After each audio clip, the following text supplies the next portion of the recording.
Anthony Joshua sends Big Baby Miller an official offer to fight in Madison Square Garden on June the 1st. And Keith Thurman has a lot of welterweights looking at him like he's a Lunchable. Let's talk about it. Guys, this is your boy T-Dub. This here is What's Blazing in Sports. We are here live, guys. You know how I do it. Take a minute from work, 15 minutes, or let's give you my best. Let's get it. So, guys, I want to touch on both of these guys, and let's see if I can do this. Anthony Joshua. Anthony Joshua sends Big Baby Miller an official offer. Guys, there's been a while that they was talking about maybe Big Baby Miller could be an option. You know, introducing Anthony Joshua to the U.S. market. The fight would be on DAZN, but there was never an offer. And honestly, when there's never an offer, the fight is never even being considered if there's not an offer. Big Baby Miller cannot offer Joshua. Joshua in team, Matchroom Boxing, will have to offer Big Baby Miller, and now they say there is an official offer. But guys, do you really believe that he's going to fight Big Baby Miller next in New York, Madison Square Garden? Or do you believe that the real fight, the only fight that's on the table, is the fight with Dillian Whyte? Guys, please let me know, comment in the comment section, which one you believe on, which one will he be favored in, and how do you think it would do? And of course, guys, we got to touch on Keith Thurman. I done videos on Keith Thurman talking about his fight, giving my assessment of it. But guys, I'm going to say this. I know. Keith Thurman is getting the blues right now, guys. He is getting the blues. He talked a lot. And an old saying is, if you talk the talk, you got to walk the walk. And I'm going to say this. Keith Thurman, no, he didn't look spectacular. He didn't look that great. But you know what? He didn't look that bad. He just didn't look that great. Style makes fights. And the guy hasn't fought in 22 months. And the last fight before then, I don't know how long ago that was. So it could be pretty close to 3 years since he only fought one time. That's crazy. That's crazy. Fought one time in 3 years. Gosh, man. So, I'm going to say this, man. It's really hard for anyone to come back and look great after being off for so long.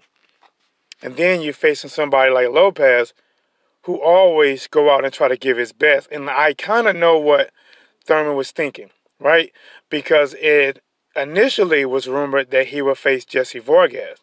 Jesse Vargas really wanted that work. I mean, that was before Keith Thurman got injured again. He was rumored to be facing Jesse Vargas. So I kind of see why he went with Lopez. He like, okay, Jesse beat Lopez, and Berto beat Lopez. Canelo beat Lopez. Yes, he beat Victor Ortiz, but maybe it was because of a good shot and cracked his jaw. People say he was arguably losing that fight. Give me that Lopez on a return bout. I get it. But Lopez had different thoughts. Lopez wanted to come out and put that, and he wanted to get that respect. He had a chance to shine on national TV. And shine he did. Did he win? No, he didn't win. I know Lopez, I guess, and team are saying that the ref should have stopped the fight in the 7th round. You know what, guys? I don't really know about things like that. I mean, that is up to the referee's decision. But to be honest, it's up to you to go out there and stop that guy. He's in the ring. Go out there and stop him. Get him, land your shots, and get him out of there. Knock him down. Never look for the referee to call it for you. You know, go out there and finish it. Just like when Deontay Wilder knocked down Tyson Fury. A lot of referees, maybe would have stopped it. But because he gave Fury a chance and Fury got up and looked good, and finished that round strong, can you really argue it? I mean, you can say maybe what they should have did, they should have done. Just like what Luis Ortiz had Deontay Wilder in their whirlwind. In the 7th round, maybe? And look what happened. If the ref would have stopped it then, Ortiz would have won. But because he didn't stop it, 2 rounds later, Wilder nails him with a real shot and get the real stoppage with no referee assistance. But Keith Thurman, I did a lot of video. I'm not gonna shit on him on this video. I'm just gonna say what it is. Listen, he was out for a while. He's rusty. The things that I noticed, his timing was off. Reaction to shots coming at him was off. What is I'm thinking about? A muscle memory was off. And when I say muscle memory is off, all those wild shots, and I mean Lopez was wild with 85% of his shots, maybe more. Thurman should have been countering. Those shots shouldn't have been landing like that. He should have been countering. He was ducking out the way a lot of those shots or making some of them miss, but he wasn't countering. He didn't make him pay. Someone missed like that. Listen, he was swinging so hard that it almost threw Lopez, out of position. Thurman should have been rolling, hooking, slipping, countering. Big shots. Now, every now and then he did try to counter with an uppercut, but he should have done a little bit more, man. He should have really, capitalized on those opportunities. But that comes because of the ring rust. And it comes from not facing, you coming back facing really tough competition. Lopez did what he needed to do. Make it hard, make it tough, make it rugged.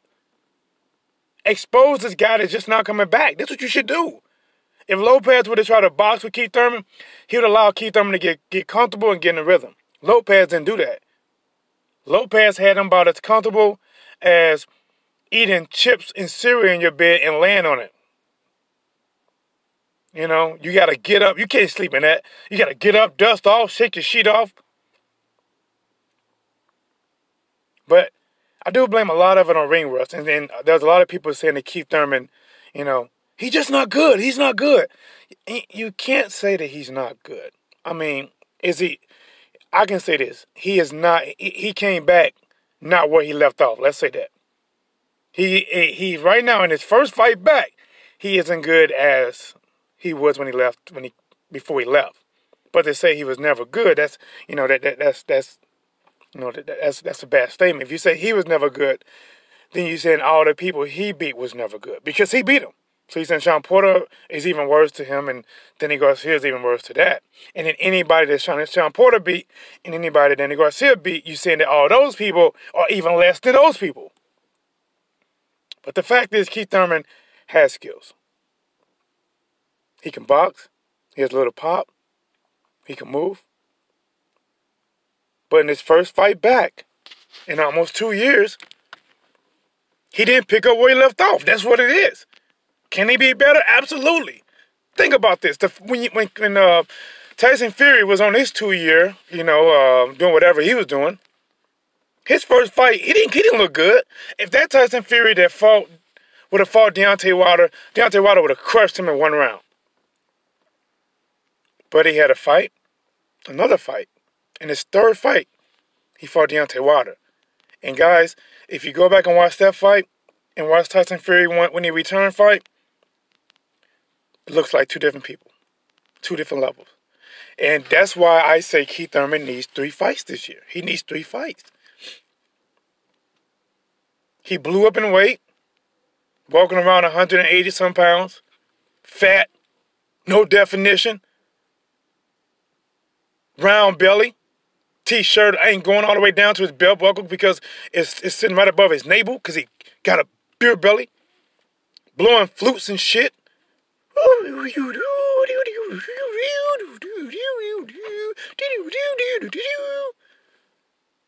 And then he had to come back to reality to where boxing is not for play. He fought in January. He needs to fight again somewhere around maybe May, maybe June. Then he needs to fight at the end of the year. Let's get back on Anthony Joshua. Hold on, let's check something. Guys, enter the ring as I check my chat. Keep It Real Boxing in the house. Shout out to Keep It Real Boxing. Check him out, guys. Always keeping it real. He's at let's see if I can read his font. He looked good considering it's been 22 months. Lakeisha come in and says, Blaze, absolutely, the Blaze is real. I know on this particular app, I can't see everything I can see normal, but guys, shout out to everyone in this chat. Shout out to Bob, who came through with the first ever super chat.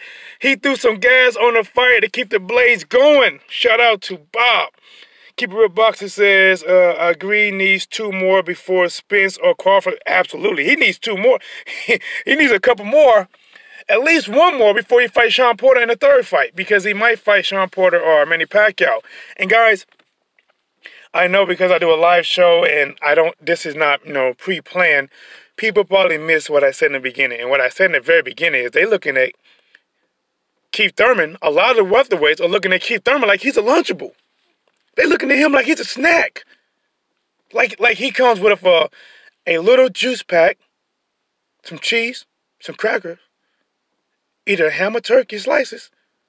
They looking at him as like he's a Lunchable. Everybody want it. Danny Garcia want a rematch. Freddie Roach says, if we can't get Floyd Mayweather, won't they keep Thurman smoke? Danny talking about he's getting hit more with shots that he wouldn't have got hit with back then. Of course, Sean Porter trying to eat. Terrence Crawford didn't go hard on him, to be honest. I was surprised. Keith Thurman has discredited Terrence Crawford. Terrence Crawford didn't discredit him when he had a chance to. He didn't. He was like, it's a good fight. He basically said that's what champions do in so many words. He was hurt and came back.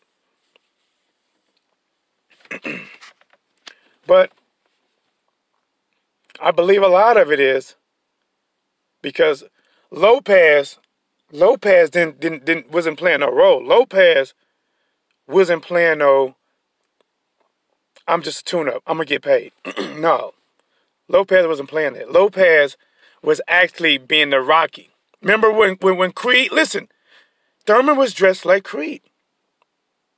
When he fought Rocky and when he fought Ivan Drago. But in this case, Lopez was more the Rocky role. The fighter that got some losses, been in some tough fights, and he's picked to fight the champion, as a comeback fight to make the champion look good. But Lopez was trying to be Rocky. And Robert Garcia was trying to be Mick. He was throwing some haymakers. He was throwing nothing but haymakers. But like I said, guys, I believe a lot of it was rust. Not being able to react, not being able to counter, just trying to stay out the way. See, and that's something, when you're just trying to stay out the way, it's really hard to get off your offense when you're just trying to avoid bombs. But the old Keith Thurman was comfortable. He was comfortable in the fire, able to catch shots, counter shots. Remember, Sean Porter blitzed him like a linebacker, like LT, like any of these guys, like Ray Lewis. He was blitzing him, but that Keith Thurman was moving and countering, moving and countering, moving and countering. But guys, I got a few more minutes. Let me touch back on Anthony Joshua. We're still waiting to find out exactly which direction Anthony Joshua is going to go. Is he going to go with Dillian Whyte?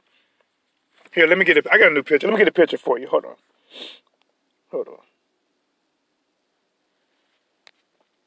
All right, this might be better.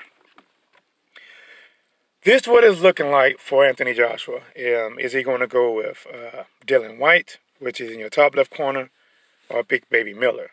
All right? Dillian Whyte makes more sense if the fight's going to be in the UK.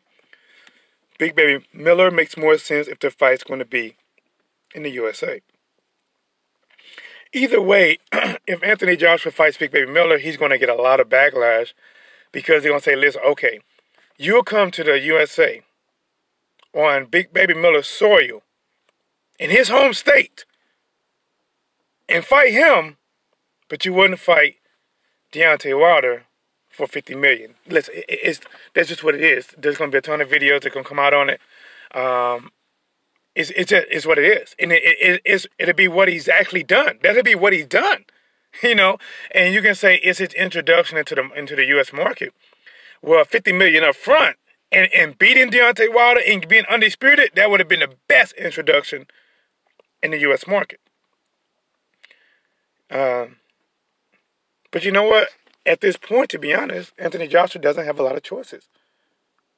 He doesn't have a lot of choices. He has to fight Dillian Whyte, who's currently still exploring options. I believe he's going to go back to Matchroom, but he's currently exploring options. And then you got a Big Baby Miller, who's with, I believe he could be still with Eddie Hearn, or maybe his fight deal is up. I'm not sure. And Big Baby Miller been one to shot at Anthony Joshua. If he's going to fight in the USA, either he needs to fight Big Baby Miller or Luis Ortiz, and we already know that he's not going to fight Ortiz. No one wants Ortiz work. The only one that really wanted it was Deontay Wilder, because he gave him a shot twice. No one wants that Ortiz work. Dillian Whyte told him to fight him on the 22nd. Ortiz says, I'll fight you on the 22nd. Then Dillian Whyte said, you know what? I changed my mind. I'm going to do a rematch with Johsua. Even though I gave you the date to fight me on, and you agreed, nah, I'm good. I'll fight Johsua. Dillian Whyte was like, you know what? I thought you were locked into that fight day on Deontay Wilder, but if they're going to let you out of it, nah, I'm good. I'm straight. I'm not going to fight you on that day. I'm not going to fight you to be a mandatory. I'm not going to fight you unless you really look exposed in a fight and you really start looking your age. Then I fight you. But guys, let me check the chat one more time before I get out of here. You know how it is. 15 minutes or less, giving you my very best. That's how we do it. Let's see, guys. Back in the chat. I'm trying to see it. Oh, this font is crazy. Hi, what's up? How are you? Hi, Dale. What's it, Dale? Wayne King 76 in the building as well. He says, let's see if I can get this right. Miller versus Whyte. Make it happen. All right, I'm going to step out, guys. I'm going to continue on that last topic. Miller versus Whyte. Make it happen. You know what? That would be a good fight. Miller versus Whyte. Big Baby Miller versus Dillian Whyte. I think that'd be nice. I think even if you throw Dominique Brazil in there, because Dominique Brazil is a mandatory, throw him in there. Adam Konoski, a.k.a. Babyface, who threw a temper tantrum all over George Washington, he made a name for himself. Now, he's not a good name for Anthony Joshua, entering the U.S. market because he's Polish. Big Baby Miller is the only option, maybe Luis Ortiz, because Luis Ortiz made a very good showing against Deontay Wilder, so that people know about him, and they can really push that. But if they're trying to do a DAZN fight, Big Baby Miller might be his only option. If they want to keep it in the UK, then Dillian Whyte is the option. If that fight doesn't happen, I don't know. Listen, if Miller fights Dillian Whyte, who does that leave Anthony Joshua to fight? I'm telling you right now, that would throw a monkey wrench in Eddie Hearn's plan for sure. But guys, I am cold. I'm 17 minutes in and pushing. Please do me a favor. Please hit the like button. Please subscribe. This is your boy T-Dub with Blazing the Sports. I appreciate it. Road to 5,000. I'm out.